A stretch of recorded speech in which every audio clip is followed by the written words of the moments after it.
You probably already know black powder needs a little charcoal, a little sulfur, and a whole lot of saltpeter. But here's what most people overlook. Before chemical stump removers were even conceptualized, saltpeter wasn't exactly easy to get. Armies back in the day couldn't just mix it up on demand, so they worked with whatever was available. Urine, manure, wood ash, stuff most of us wouldn't even give a second thought. Sounds weird, but some of the materials they used were even weirder. Curious? Let's break it down. Number 1. Urine. People used urine to make gunpowder, no joke. And it wasn't a last resort, but a part of a real organized saltpeter harvesting system that powered armies. At first glance, it sounds ridiculous.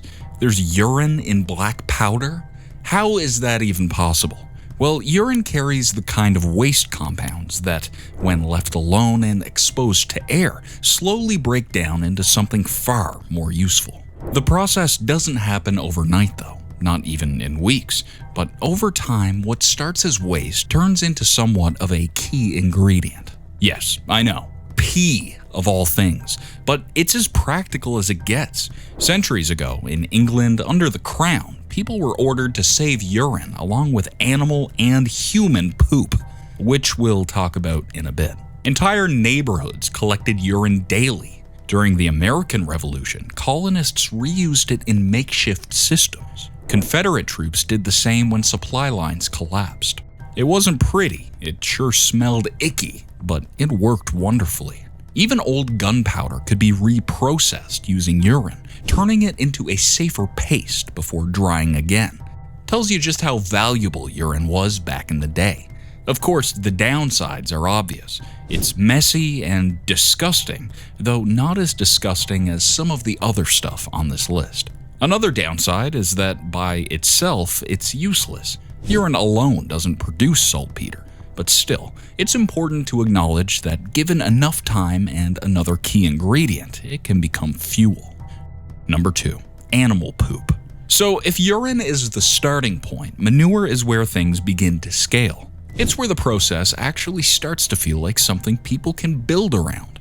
As preppers, we all know that manure isn't all just waste. It carries heat, bacteria, and everything needed to push forward the kind of transformation needed to produce saltpeter. It takes what urine starts and turns it into something that can actually produce results.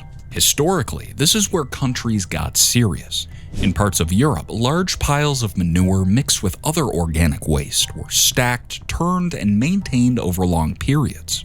We're not talking random heaps. No, we're talking managed systems.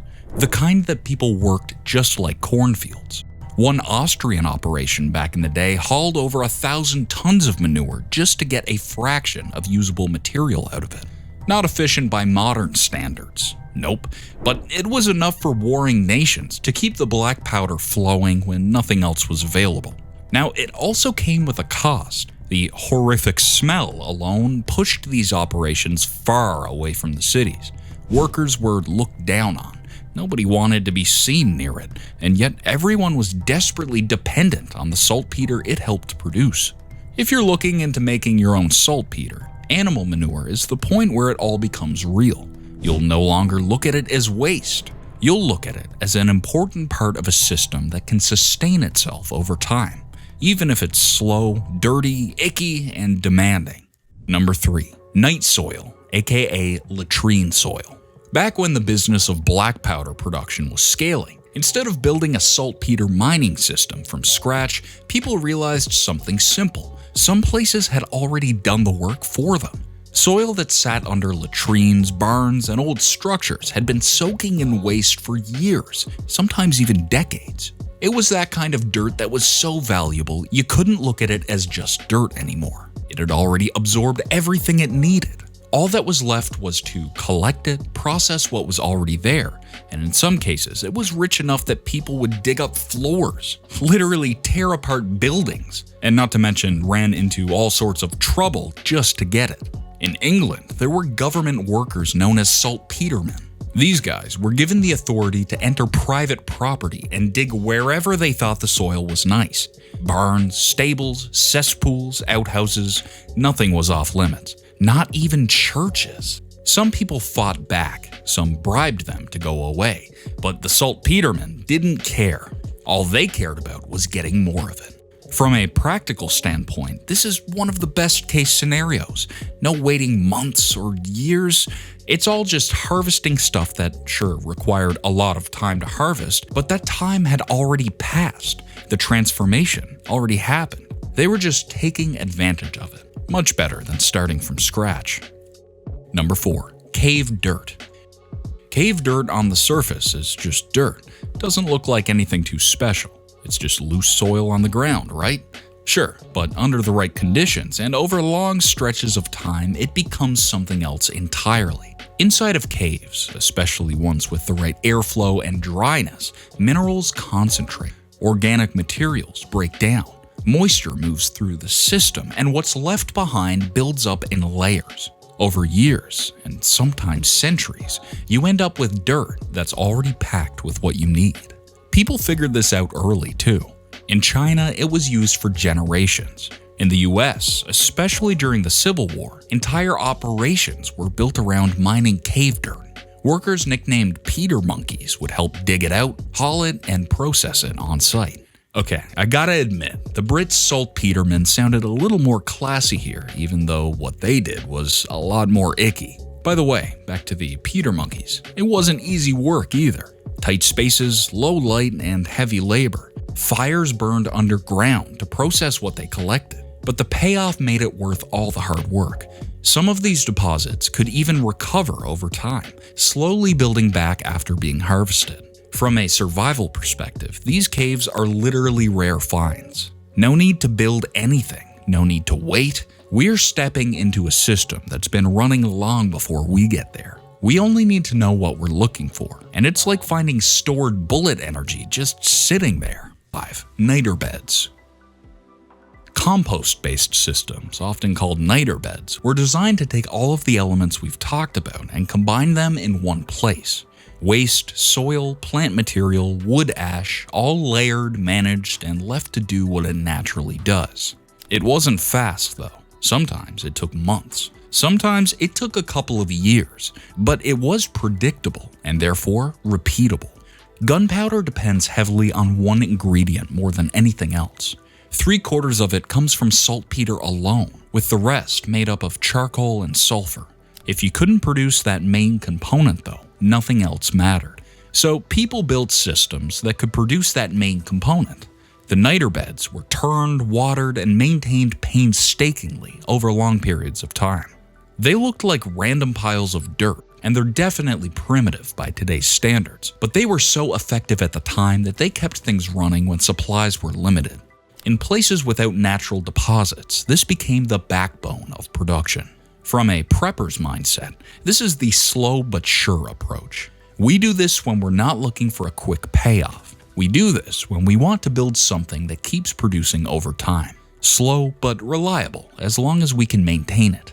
Number 6. Human corpses and silkworm droppings. There are stories online, mostly tied to feudal Japan and the wars surrounding Oda Nobunaga. Stories about how there were human bodies used the same way as the all-organic waste we've talked about so far. The idea is pretty straightforward. Decomposition releases what's needed for saltpeter to form, just like animal manure and all else on this list. Makes sense on paper because it follows the same logic. Not to mention, it smells a lot worse too, so it should work better, right? Well, yes, but when you dig a little deeper, the evidence isn't there. Not on the interwebs, at least. No solid records, no clear documentation of human corpses being used at scale to produce saltpeter. Now, if you've ever read about what went on in Unit 731 in China during World War II, you already know that people have crossed lines far worse than this, so the idea isn't itself exactly impossible. But it still stays in that gray zone, plausible but without confirmation. What is proven, though, is that Japan actually employed another effective method.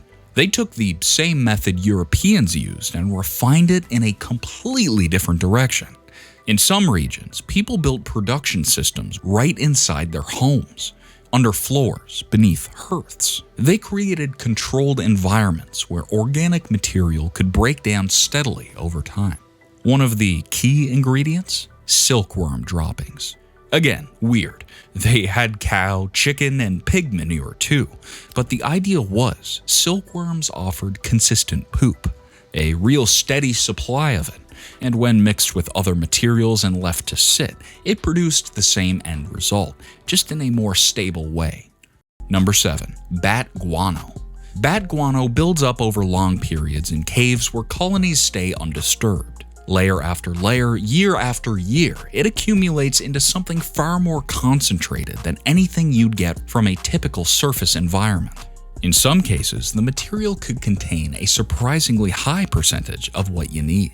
During the War of 1812 and later in the Civil War, this became a critical resource.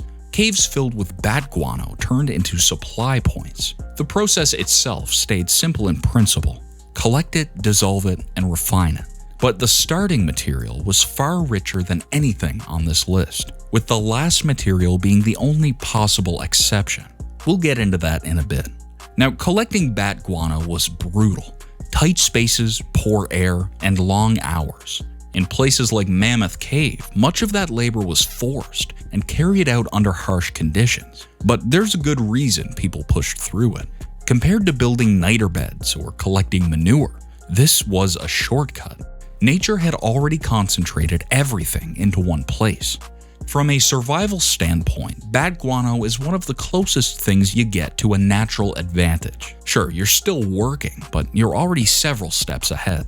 Number 8. Guani cormorant droppings.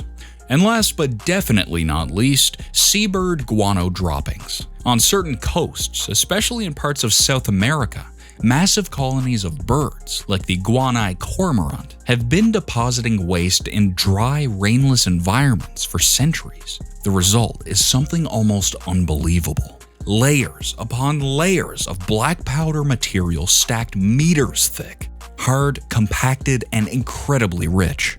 Entire industries formed around harvesting it, giving it the nickname white gold. It was used as fertilizer long before guns were a thing, but it fed into war production as well. Nations competed for control of these guano deposits. Laws were passed to claim distant islands just to secure access. The scale was massive. We're not talking small piles or local systems. We're talking shipments measured in hundreds of thousands of tons. It changed everything. But the conditions have to be right. Dry climate, large bird populations, and steady food sources. But when they are, the result is unmatched. Jump to today, and the contrast is sharp. Today's chemical stump removers already contain what all these older methods were trying to create. No waiting, no layering, and no months of breakdown. Everything's ready from the start. It's not that old methods are irrelevant though. It just puts everything into perspective. Because long before factories, long before industrial production, people figured out how to take what was around them, waste, dirt, and decay, and turn them into something really powerful. And that's it for a breakdown of the weirdest materials people use to make gunpowder and the brutal logic behind them. If there's another strange black powder ingredient you know about, make sure to drop it in the comments, because we want to hear about it. Also, make sure to hit like, share this with your crew, and subscribe for more deep dives into survival history.